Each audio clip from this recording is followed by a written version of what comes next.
focus our thoughts and attention today on two agents, you might say, or two characters in our story of the Ascension from our first reading, which is Acts chapter 1, verses 1 through 11.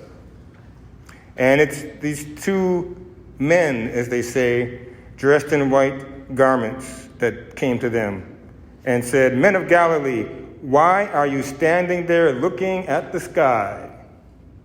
This Jesus who has been taken up from you into heaven will return in the same way as you have seen him going into heaven." We understand these two characters to be angels, messengers. That's what the word angel means. It means messenger. And even before it became a word for spiritual beings, even just a regular human messenger in Greek would have been called angelos. So these angels, though, these two, helping the disciples, the apostles, to figure out what's going on. I want to encourage us to find hope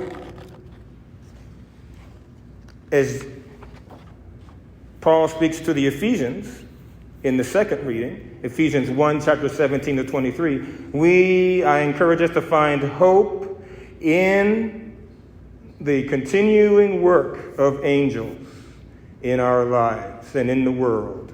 They weren't just for 2,000 years ago or thousands more years ago. They're not just myths and fairy tales. We understand they do exist. And in fact, all of us, good old school Catholics, we will have learned about having a guardian angel. Well, that's a great thing to embrace. And I've said this before, I think, in my time I've been here, but I encourage you every once in a while, say thanks to your guardian angel. Let it know that you know it's there and that you appreciate what it's doing for you. So the angels existing and still being at work, when Jesus promises to be with us till the end of the age, one way to look at that is, along with his presence with us, that he commissions angels along with God the Father, kind of sends them out to do things, sends them down to be with us. So I want to tell you a story about that. This is a continuation, in a sense, of last week's homily, the skateboarder for Jesus in Baghdad. So if you didn't hear that, I encourage you to go to the homily podcast and listen to it, or just search for Skater for Jesus in Baghdad, Elizabeth of Hungary homilies. I'm sure you'll find it.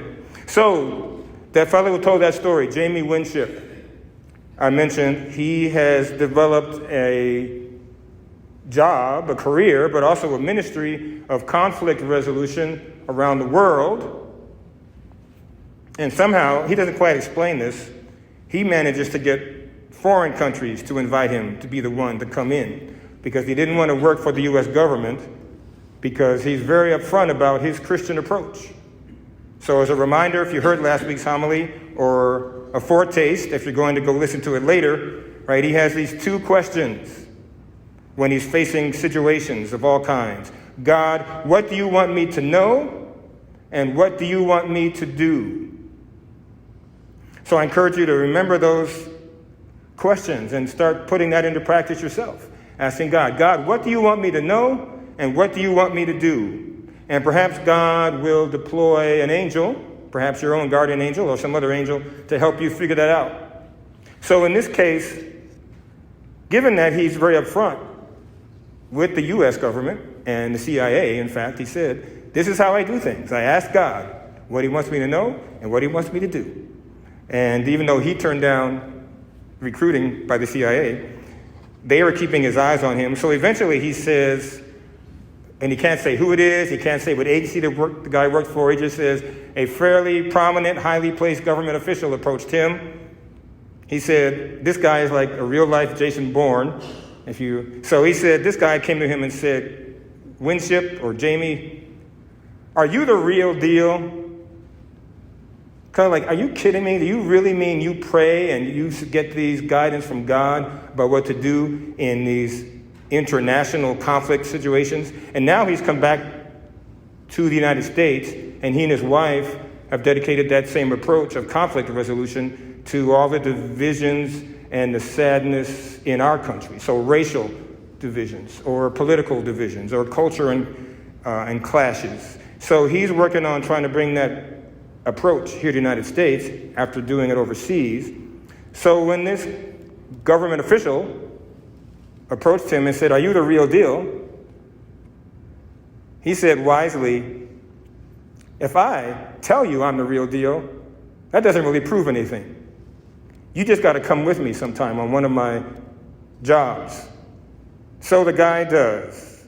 So this fellow, he says he can't say the guy's name, Jamie Winship says, and I suspect the name he gives me is not his real name anyway. So that's how high up in whatever kinds of stuff this guy is. So Jamie Winship and the real-life Jason Bourne and a third person go on one of his junkets for conflict resolution.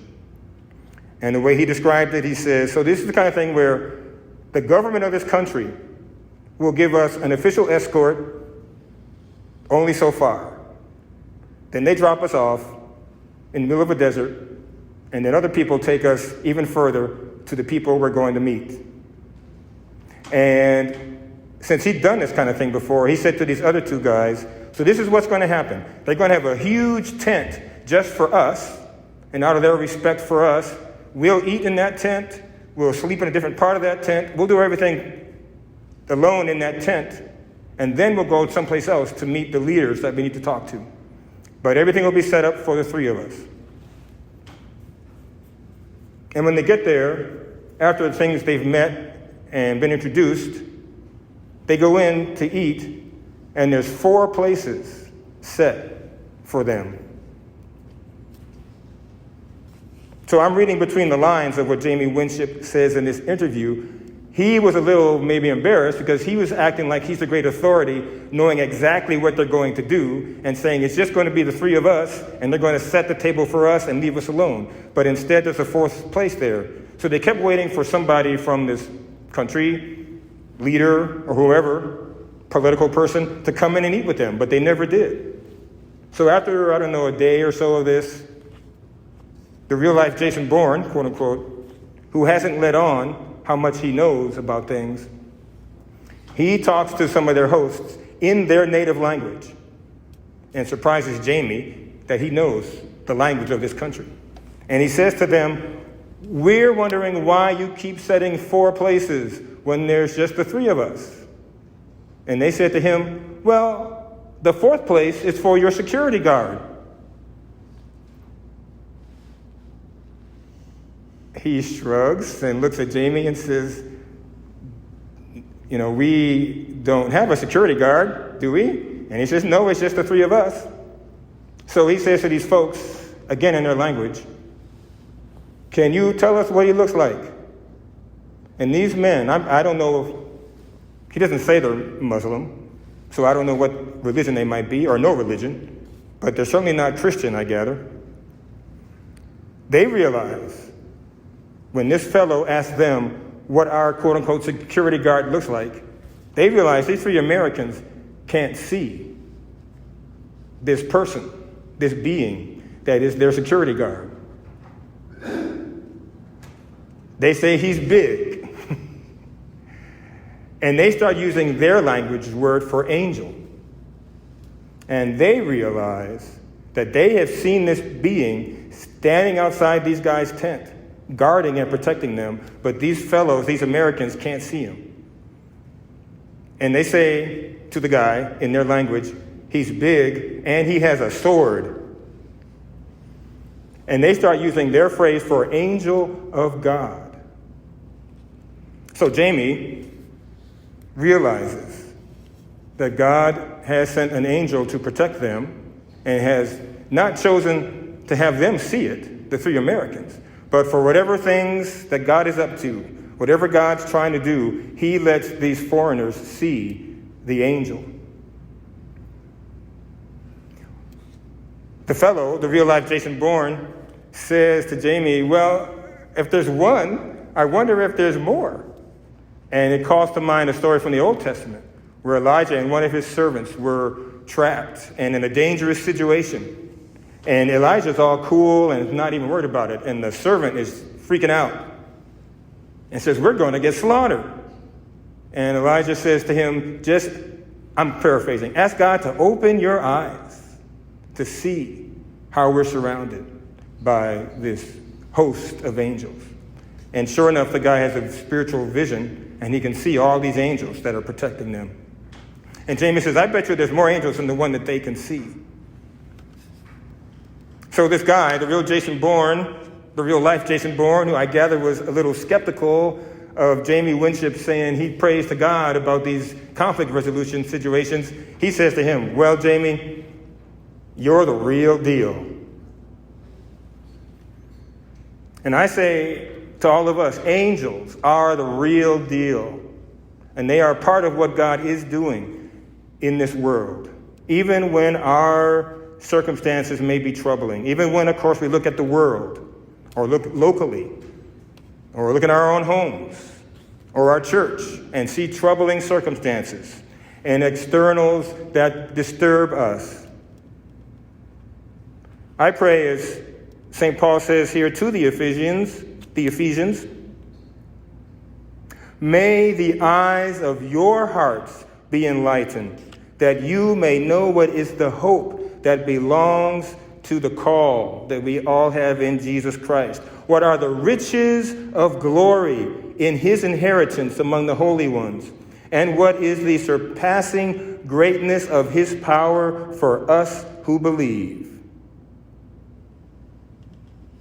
That greatness of God's power includes deploying and commissioning angels to be with us and to protect and guide us. It happened to Jamie Winship. It can happen to us.